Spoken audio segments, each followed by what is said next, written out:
परिचय। नमस्कार दोस्तों, मैं आपका दोस्त राहुल। हम सब जानते हैं कि हमारा शरीर विभिन्न अंगों से मिलकर बना है। हमारे शरीर के हर एक भाग का एक कार्य है। हमारे शरीर ही की तरह वनस्पतियों के शरीर के भी कई अंग होते हैं। आइए वनस्पतियों के विभिन्न अंगों और उनके कार्यों के बारे में विस्तार से जानें।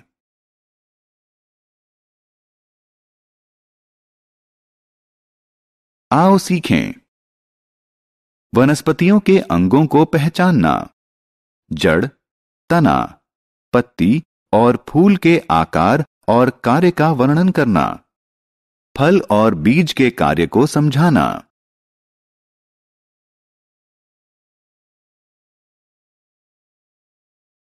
वनस्पति के अंग। प्यारे दोस्तों, जैसा कि हम अपने आसपास देख सकते हैं कि पेड़ पौधों के विभिन्न प्रकार होते हैं। उन सब का रंग हरा होता है और हमारी आंखों को ठंडक देता है। लेकिन क्या आपने किसी पौधे को बारीकी से देखा है? आप इसके कुछ प्रमुख अंगों, तना, पत्ती, फल और फूल को जमीन के ऊपर देख सकते हैं। लेकिन क्या आप जानते हैं कि इसके कुछ अंग जमीन के नीचे छिपे रहते हैं? इस अंग को जड़ कहते हैं।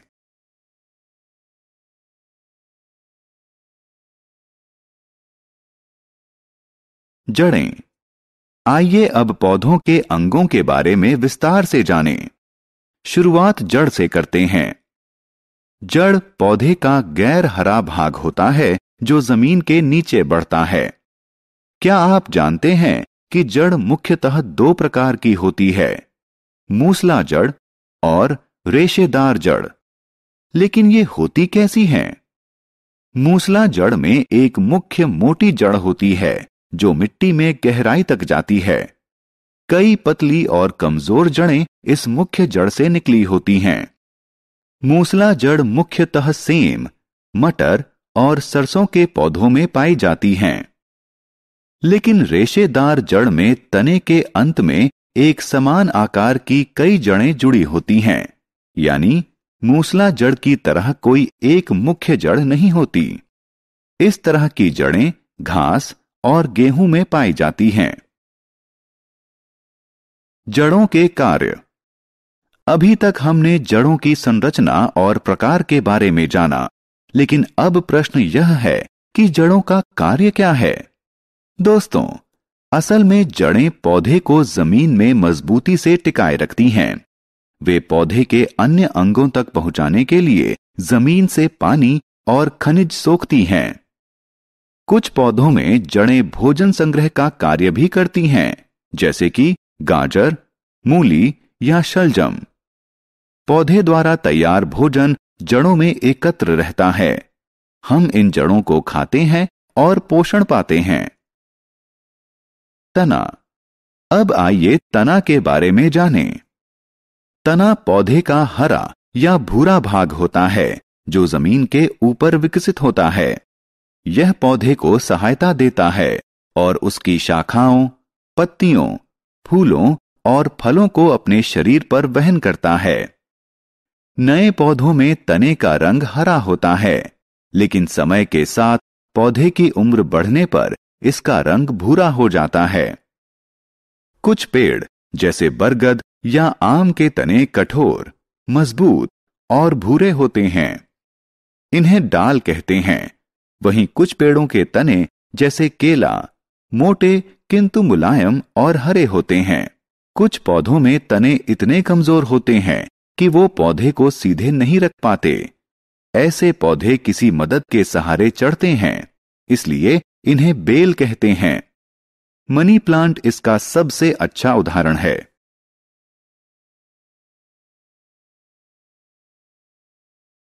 तने का कार्य। आइए अब पौधों में तने के मुख्य कार्य पर ध्यान दें। जड़ों में सोखा गया जल तने के माध्यम से पत्तियों तक पहुंचता है, जो कि फल बनाने के काम आता है। यह पत्तियों द्वारा बनाए गए भोजन को पौधे के सभी अंगों तक ले जाता है। कई बार पत्तियों द्वारा बनाया गया भोजन तने में ही संग्रहित होता है, जैसे कि गन्ना।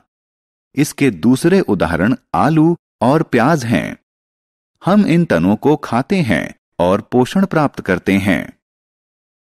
कुछ पौधों में भोजन तने में ही संग्रहित होता है।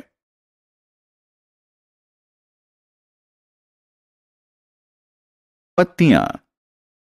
दोस्तों, पौधे का अगला अंग पत्ती है। यह पौधे का हरा भाग होता है जो तने पर उगता है। पत्तियां अलग अलग प्रकार की होती हैं। कुछ गोल होती हैं, कुछ लंबी होती हैं और कुछ त्रिभुजाकार होती हैं।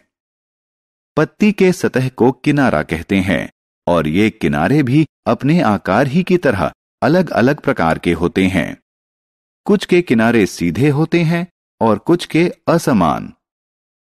पत्ती के चपटे भाग को पत्ती की लीफ ब्लेड कहते हैं। हर पत्ती के लीफ ब्लेड में एक मुख्य शिरा होती है और कई छोटी शिराएं इससे जुड़ी होती हैं। इन शिराओं के माध्यम से ही पानी पूरी पत्ती में पहुंचता है।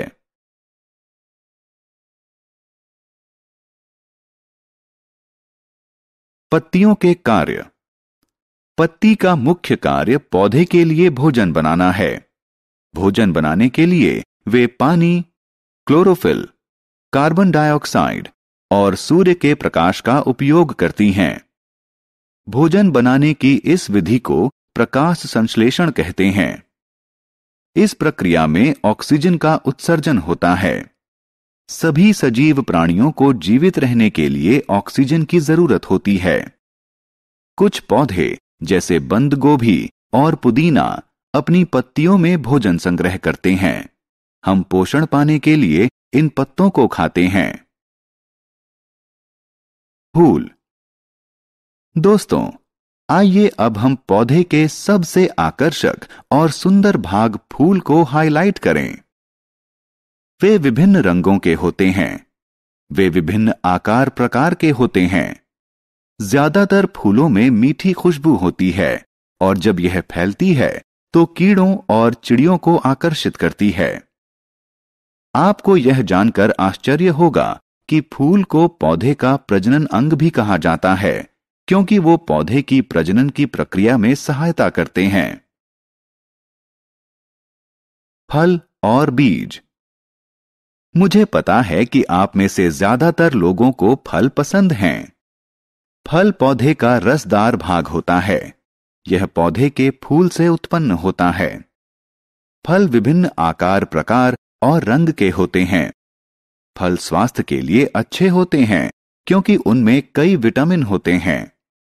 दोस्तों, बीज फल के अंदर होते हैं। कुछ फल जैसे आम के अंदर सिर्फ एक बीज होता है, जबकि दूसरे कई फलों में कई बीज होते हैं, जैसे सेब और तरबूज। क्या आप जानते हैं कि नया पौधा बीज से ही जन्म लेता है? यह नवजात पौधे के लिए भोजन भी संचय करता है। जब बीज को पानी, हवा और अनुकूल तापमान मिलता है तो यह पनपना शुरू कर देता है और जल्द ही एक नए पौधे के रूप में बढ़ने लगता है। हमने क्या चर्चा की? पौधे के मुख्य अंग जड़, तना, पत्ती, फूल और फल हैं। तना, पत्ती, फूल और फल जमीन के ऊपर बढ़ते हैं और जड़ जमीन के नीचे बढ़ती है। जड़ पौधे को जमीन में मजबूती से टिकाए रखती है। वे पौधे के अन्य अंगों तक पहुंचाने के लिए जमीन से पानी और खनिज सोखती है। जड़ों से पत्तियों तक पानी तने के माध्यम से जाता है। कुछ पौधों में तने भी भोजन एकत्रित करते हैं। पत्तियां पानी, क्लोरोफिल, कार्बन डाइऑक्साइड और सूर्य के प्रकाश की उपस्थिति में पौधे के लिए भोजन बनाती हैं। फूलों को पौधे का प्रजनन अंग भी कहते हैं, क्योंकि वे पौधे के प्रजनन में सहयोग करते हैं। फल पौधे का रसदार भाग होता है। यह पौधे के फूल से उत्पन्न होता है। फल के भीतर बीज होते हैं। बीज से नया पौधा विकसित होता है।